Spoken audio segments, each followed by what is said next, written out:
Here we have the preview conversation for Book 2 of the Odyssey, which Emily Wilson titles A Dangerous Journey, which is a marvelous understatement.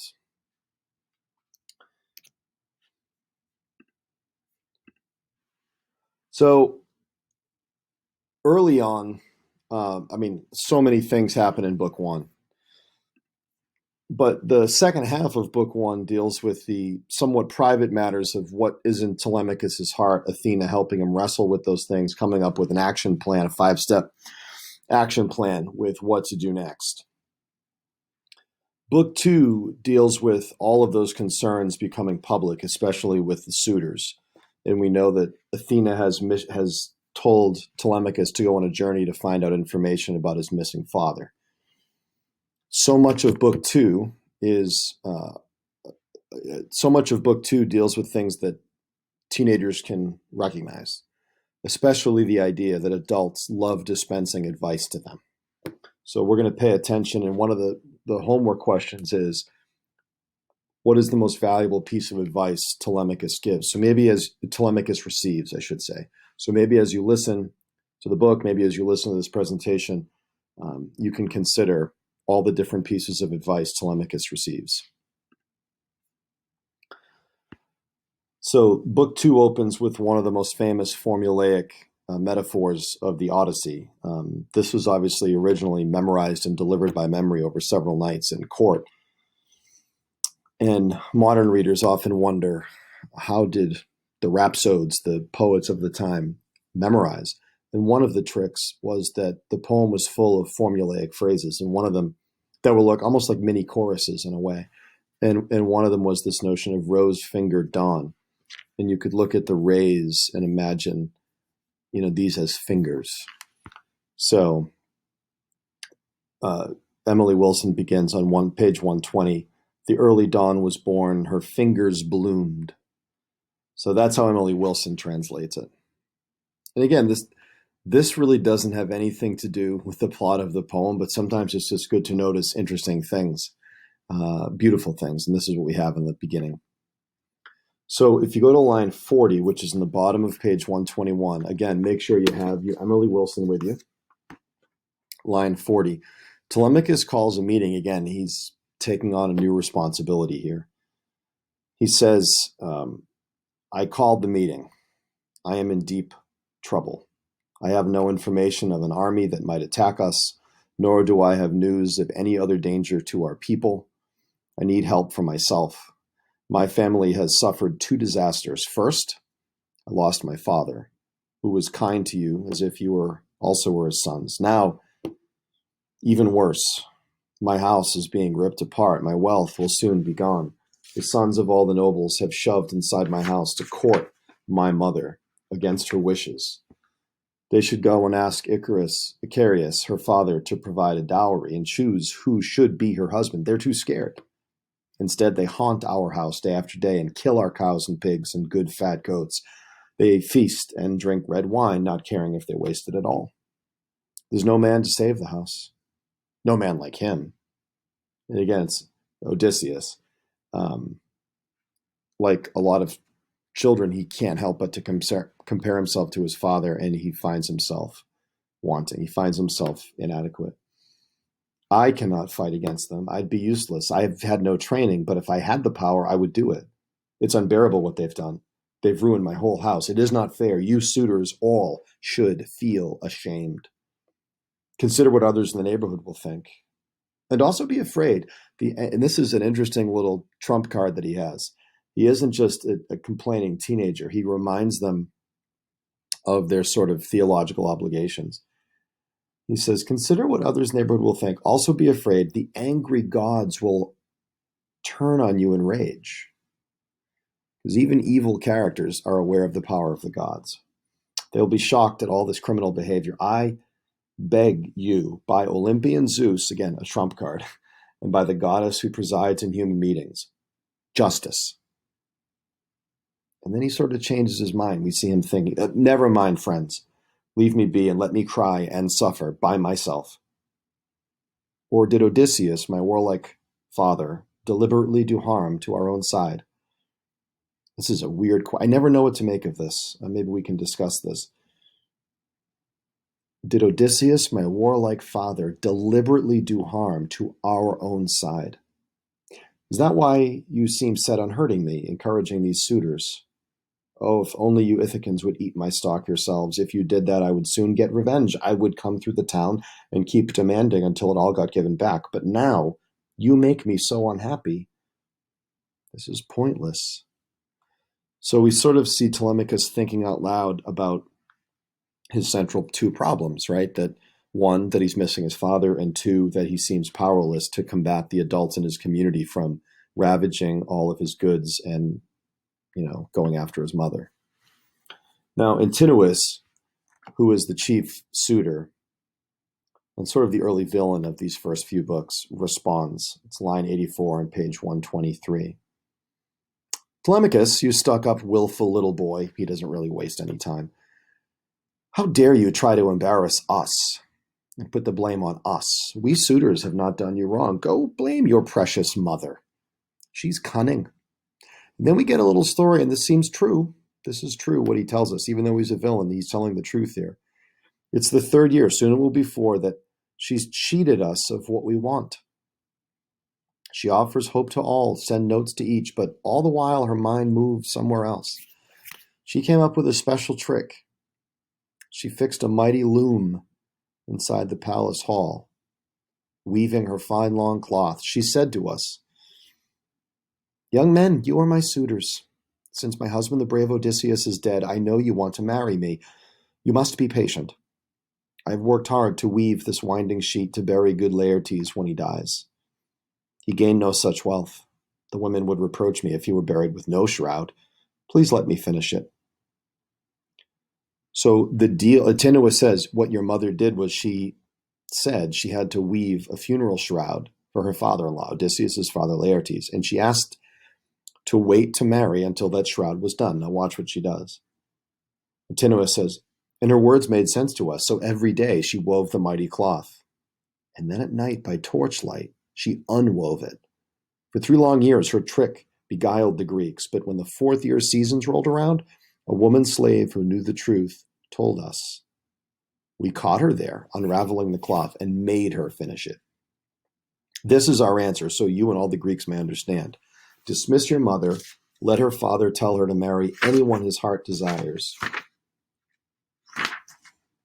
Athena blessed her with intelligence, great artistry and skill, a finer mind than anyone else has ever had before, even the braided girls of ancient Greece. I wonder if he means there, the poet means there, or Antinous means there, that Penelope has the greatest mind ever, including her husband who's known for his mind, or whether that's the greatest mind of all the women. It's not clear to me. Even the braided girls of ancient Greece, Tiro, Alcmene, garlanded Mycenae, none of them had Penelope's understanding. But if she wants to go on hurting us, her plans are contrary to destiny. And here Antinous says something interesting. He's aware that the fates in Greek mythology are actually, in a way, more powerful than the gods themselves. The gods can't change fate. We suitors will keep eating up your wealth and livelihood as long as she pursues this plan the gods have put inside her heart. For her it may be glory, but for you, pure loss. We will not go back to our farms or anywhere until she picks a husband. So this is why Telemachus was hesitant to be strong against the suitors, because you have an adult man who knows this backstory. Go to line 139. Telemachus, near the bottom of that page 124. Telemachus says, if you feel upset, you go. Out of my house. Stop eating all my food. Devour each other's property, not mine. Or do you really think it right to waste one person's means of life and go scot-free?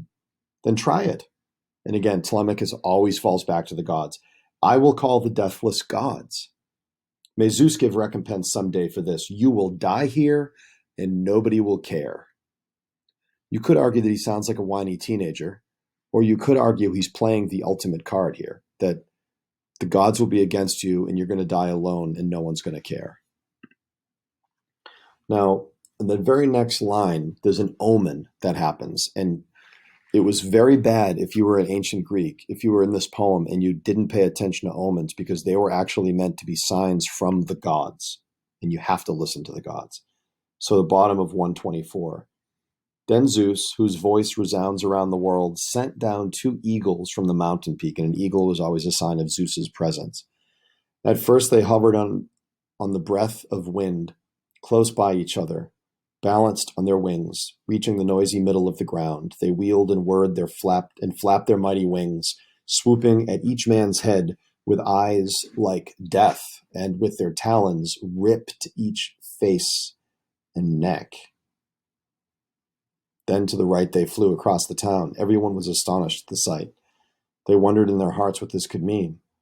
Old Halitherses, son of Mastor, spoke. More than the other elders, this old leader excelled at prophecy and knew the birds, and he gave them good advice. So this is this new character who's really good at prophecies. He says, "Now, Ithacans, listen, I speak especially for the suitors. Disaster rolls their way. Odysseus will not be absent from his friends for long." And if you go to the bottom of the page in line 178, Eurymachus, who's another suitor, says, "Old man, be off. Go home and spout your portents, your prophecies to your children." So Eurymachus does what you're not supposed to do, not listen to omens. And he goes on to talk about how Odysseus is dead. Again, we see this word piety, and piety is doing the will of the gods. And one of the easiest ways to be pious is to pay attention when the gods were clearly reaching out to you, as is the case with omens here. So we not only see a domestic squabble, we see 2 different approaches to the gods. So if you go to line 220 on page 127, we see Telemachus's plan. He says, "I will endure this pain for 1 more year. But if I hear that he's dead, I will come home to my own land and build a tomb and hold the funeral rites as he deserves, and I will give my mother a new husband." So we've already heard that this is his plan. It's so important that it's being repeated here. He sat down and up stood Mentor. This is where we get the idea of being mentored, right? He's a guiding, wise presence. When Odysseus sailed off, this was the friend Odysseus asked to guard his house and told the slaves to look on him as master. Mentor addressed the crowd. And Mentor gives his sage advice, and said that kings should always be cruel, since the people whom he ruled as kindly as a father have forgotten their king Odysseus. So Mentor, in a way, corroborates what Telemachus believes. And then, sort of the ultimate sign of disrespect, go to line 242. Leocritus says to Mentor, it's the very top of page 128, "Mentor, for shame. You must have lost your mind, fool, telling us to stop our banqueting. You could not fight us. We outnumber you. Even if Ithaca and Odysseus came, this is what you don't say if you're in the Odyssey, even if Ithaca and Odysseus came back and found us feasting in his house and tried to drive us out, his wife would get no joy of his return, no matter how she misses him. If he tried fighting solo against us, he would die a cruel death." You can almost hear the Jaws theme here, right? So this is how far the suitors are willing to go to put Telemachus in his place, that they said, look, even if you get what you want and you bring Odysseus back, we're going to overwhelm him with our numbers.